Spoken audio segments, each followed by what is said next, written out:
La verdad es que la idea un poco de estas actividades, más que dar charlas, es plantear temas para tener un ida y vuelta con la gente con más experiencia, con su experiencia personal, y para eso vamos a tener espacios para debatirlas, ¿sí?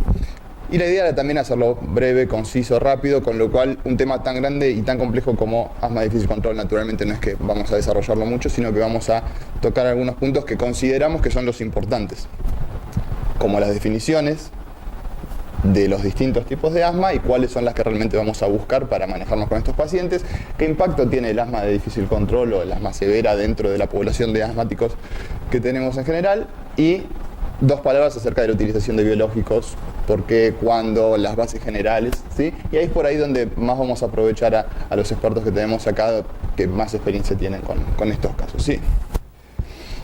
A mí me gusta mucho el cine, me gusta mucho dedicarme a buscar películas y demás.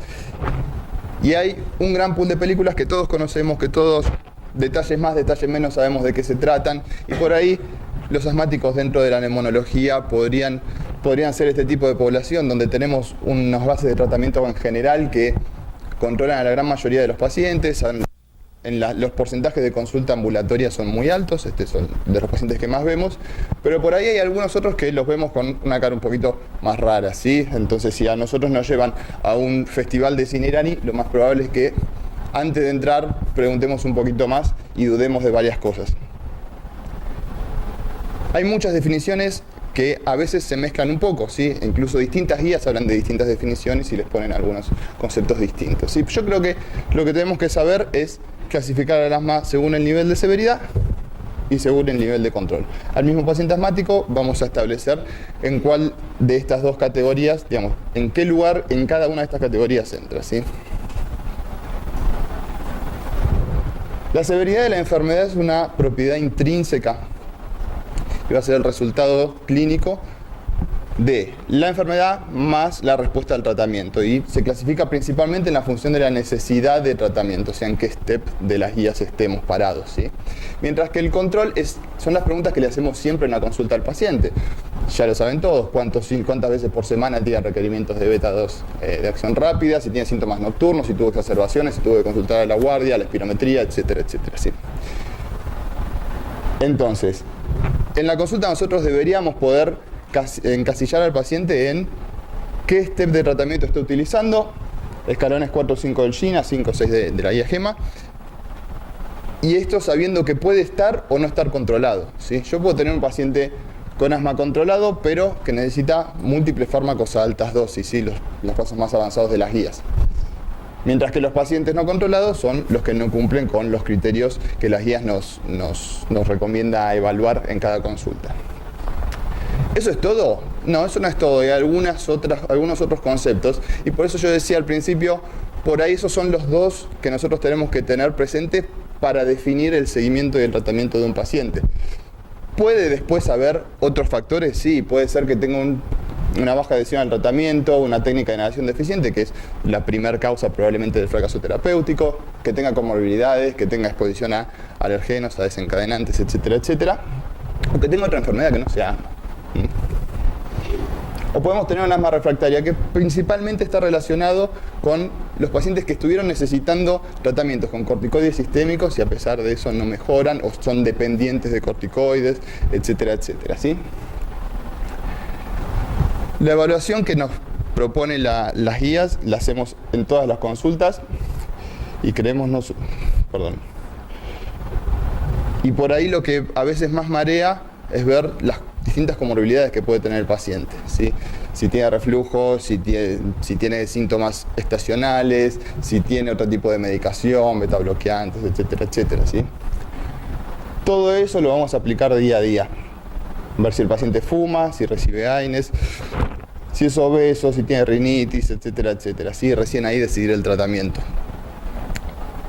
Se me ocurrió por ahí, con este tema de que me gusta el cine, tratar de recordar que tenemos que ver, para saber si este paciente está controlado, si no está controlado, evaluar las comorbilidades y evaluar los corticoides. En las consultas diarias, la verdad es que no siempre tenemos todo el tiempo que queremos para evaluar a los pacientes, y estos pacientes en general que vuelven con síntomas, son los que más tiempo deberían deberíamos dedicarle, ¿sí? Pero por lo menos si tenemos estas dos cosas en la cabeza en el momento de evaluarla, si estuvo necesitando corticoides sistémicos o si tienen múltiples comorbilidades, por ahí nos sirve un poquitito más para que no se nos escapen los pacientes de esta categoría.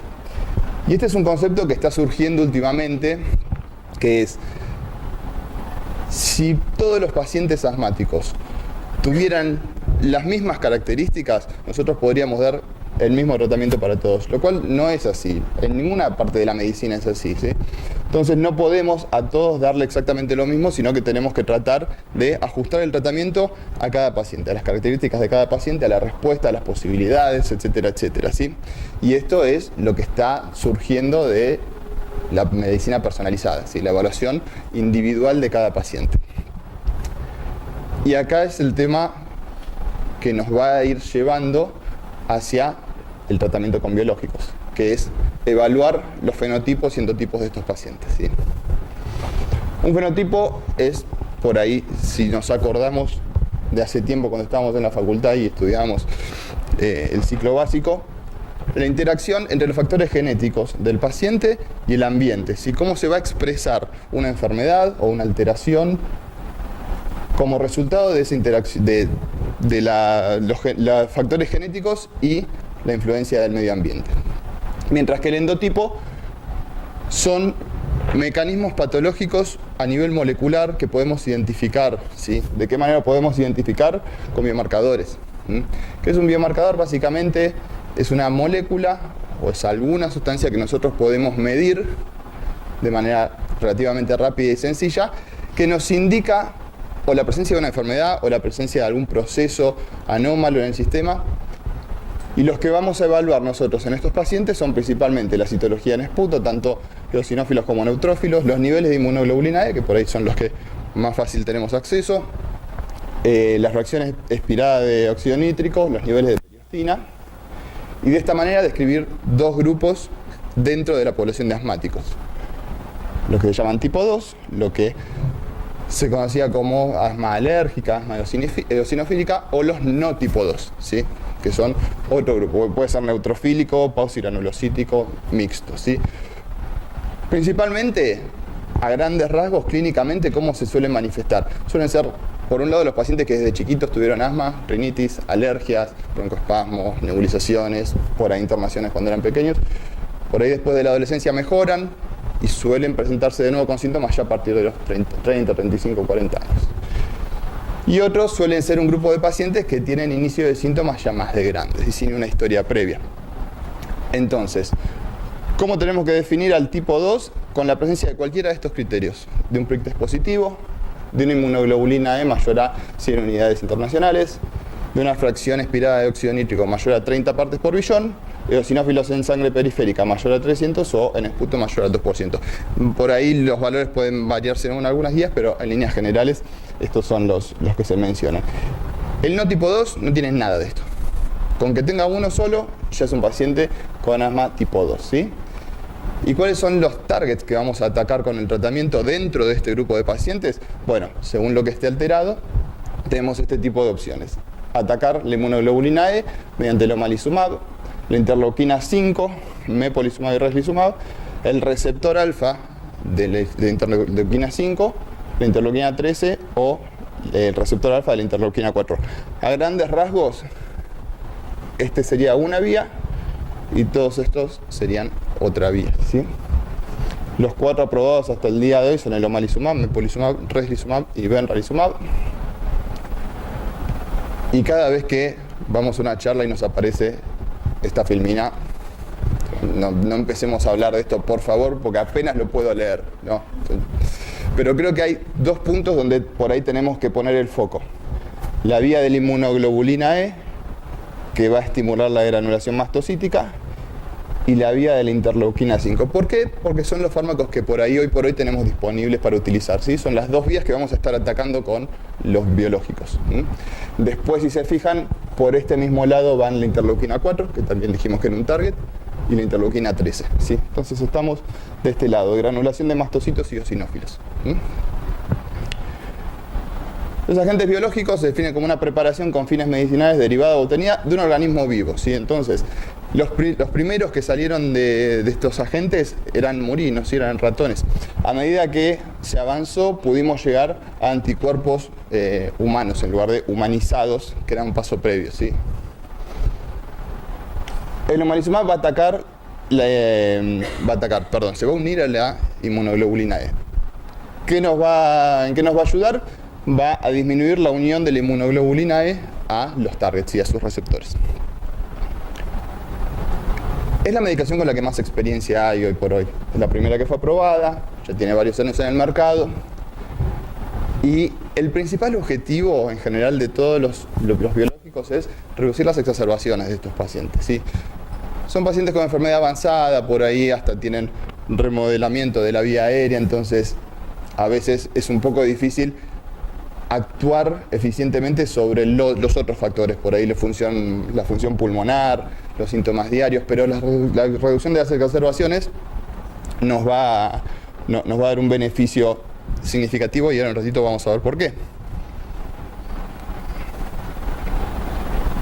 Si bien los síntomas medidos mediante un score, un cuestionario clínico, ¿sí? el Asthma Quality of Life, el BEV-1 y las exacerbaciones todas mejoran, o sea, mejoran los puntajes de cuestionarios clínicos, mejora el BEV-1, lo que claramente mejora son las exacerbaciones y rápidamente, ¿sí? Dentro de las primeras semanas, primeros meses, mejor dicho. Una pregunta que por ahí nosotros la traemos más allá de lo que leemos para discutirlo con quienes más experiencia tienen, es qué pasa con el omalizumab a largo plazo, ¿sí? La idea es saber si tienen pacientes a los que se lo hayan suspendido, por cuánto tiempo se lo indicaron, cómo evolucionaron una vez que se suspendió. El principal trabajo que pude leer acerca de esto randomizó mantener un tratamiento más allá de 5 años o suspenderlo, ¿sí? Naturalmente, los pacientes que siguieron utilizando omalizumab tuvieron más tiempo libres de exacerbaciones que los que se suspendió a los 5 años, ¿sí? En resumen, el principal beneficio son las reducciones de las exacerbaciones, ¿sí? Un 82% de reducción. Reducción en la dosis de corticoides inhalados, reducción en las hospitalizaciones, en visitas no programadas, o sea, visitas al área de urgencia, etcétera, etcétera. Y sobre todo más días libres de enfermedad, ¿sí? Esto es parte del impacto económico de la enfermedad, ¿sí? Todo lo que son los costos directos e indirectos de una enfermedad no controlada. Es una medicación que se puede recibir en el embarazo, tiene un buen perfil de seguridad y la manera de utilizarlo, la mayoría ya lo sabe, se cruzan los datos del peso corporal del paciente con los niveles de inmunoglobulina E, ¿sí? Según eso se define qué cantidad de microgramos tiene que recibir el paciente 1 o 2 veces al mes, hoy por hoy en jeringas prellenadas, ¿sí? No es necesario monitorear los niveles de inmunoglobulina durante el tratamiento, pero la dosis podríamos ajustarla si hay un cambio en el peso significativo. Y esto a veces se da porque los pacientes empiezan a tener más actividad, ¿sí? Los pacientes que mejoran y tienen menos exacerbaciones, menos síntomas, empiezan a hacer más actividad física, por ahí bajan de peso, ¿sí? Y la idea es medir la efectividad unos 3-4 meses para ver si tiene una respuesta adecuada y recién ahí reevaluar si seguimos o si no seguimos, ¿sí? Y dentro del grupo de antiinterleuquina 5 tenemos el mepolizumab, el reslizumab y el benralizumab. A grandes rasgos, el mepolizumab creo que es también dentro de este grupo con el que más experiencia hay. Lo utilizamos en pacientes con con eosinófilos elevados en sangre o pacientes que son refractarios incluso al tratamiento con omalizumab, los que no anduvieron bien. A veces, de hecho, pues, en el último taller de asma que tuvimos en el sanatorio se presentaron creo que 2 casos justamente de pacientes que con el omalizumab no habían mejorado y se habían rotado. Uno de ellos, si no me equivoco, era del Hospital Ferrer. Personalmente, acá es donde dejo que la experiencia la aporten otros, ¿sí? Yo no he visto pacientes con esta medicación, ¿sí? También, el principal objetivo es la reducción de exacerbaciones. Placebo versus las 2 maneras de recibir omalizumab, que son endovenoso o subcutáneo, ¿sí? Son dosis fijas que se dan una vez por mes, lo cual es un poco más sencillo que el omalizumab. No requiere ajuste de dosis habitualmente. El benralizumab tiene una mejor correlación entre el número de eosinófilos en sangre periférica y la respuesta clínica, pero sigue siendo para pacientes con eosinófilos elevados y con falla un tratamiento con omalizumab o con el resto de los criterios más severos, ¿sí? En resumen, con el omalizumab tenemos mucha más experiencia que con el resto, que son 12 años ya, 13 sumados a este año, ¿sí? Y algunos números con respecto al impacto que tienen. ¿Cuántos pacientes del pool de asmáticos en el mundo son asmáticos severos o con este tipo de indicaciones? La bibliografía dice aproximadamente del 5 al 10%. Ahora, a veces nosotros pensamos que nuestros pacientes tienen, o mejor dicho, que el ambiente en el cual vivimos, en la sociedad en la que vivimos, le pone muchas trabas a los pacientes para que sus recursos estén complicados, ya sea para asistir a todos los controles, para recibir la medicación, para las coberturas de las obras sociales, etcétera, etcétera, y que eso suma mucho para que los pacientes no tengan un buen control. A mí me interesó encontrar este trabajo, que es un trabajo que evalúa exactamente esto en Europa. Y la verdad es que en Europa tienen bajo nivel de control de asma, o sea, los factores no necesariamente son socioeconómicos. La conclusión justamente del trabajo era que los niveles de control en el asma en Europa siguen siendo bajos y los síntomas y las exacerbaciones son frecuentes, ¿sí? Son comunes. Entonces por ahí podemos adherirnos más y ser un poquito más estrictos en las indicaciones para apretar un poco más al sistema para seguir a estos pacientes, ¿sí? Más del 50% de los costos en salud están relacionados con pacientes con asma no controlada, ¿sí? Los costos son directos o indirectos, ¿sí? Las hospitalizaciones, las consultas a la guardia, la atención programada son todos los costos directos, y los indirectos tienen que ver con la vida diaria del paciente, ausentismo laboral, incapacidad, retiro anticipado, mala calidad de vida. El 70% del costo total está generado por las exacerbaciones y es casi el 100% de los costos indirectos, que era algo de lo que les había mencionado previamente, ¿sí? Si nosotros podemos mejorar a este pequeño grupo de pacientes, vamos a mejorar una situación general en la salud pública, ¿sí?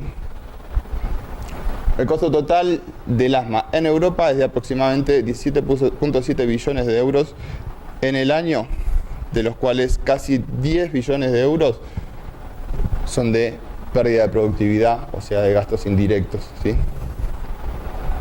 Entonces, viéndolo del otro lado, ¿qué me mejora a mí el tratamiento dentro de este aspecto? Bueno, este trabajo lo que hizo fue evaluar pacientes con omalizumab pretratamiento al primer año y al segundo año, y sé que no se lee. Básicamente estos son número de hospitalizaciones o visitas a la guardia que disminuyen, o sea, costos directos, y cantidad de días perdidos de laboral o escolaridad, costos indirectos, ¿sí?